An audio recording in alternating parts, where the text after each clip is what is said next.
ইতিহাসের খুব কাছাকাছি দাঁড়িয়ে আছে আর্জেন্টিনা। ফিফা বিশ্বকাপের ইতিহাসে এখন পর্যন্ত 5বার সেমিফাইনাল খেলেছে আর্জেন্টিনা।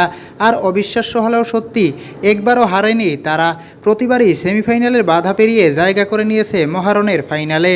আর এবার সেই ইতিহাসকে আরও সমৃদ্ধ করার সুযোগ এসেছে লিওনেল মেসিদের সামনে। ইংল্যান্ডের বিপক্ষে সেমিফাইনালে মাঠে নামবে আর্জেন্টিনা, যা হবে তাদের বিশ্বকাপ ইতিহাসের ষষ্ঠ সেমিফাইনাল।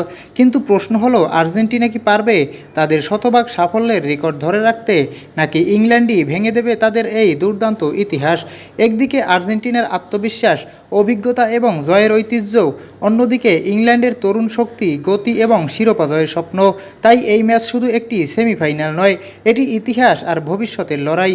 যদি আর্জেন্টিনা জয় পায়, তাহলে বিশ্বকাপের সেমিফাইনালে অপরাজিত থাকার অনন্য রেকর্ড আরও এক ধাপ এগিয়ে যাবে।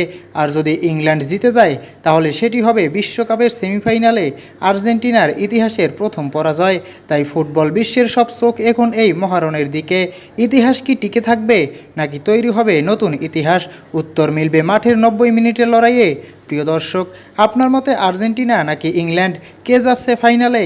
কমেন্টে জানাতে ভুলবেন না।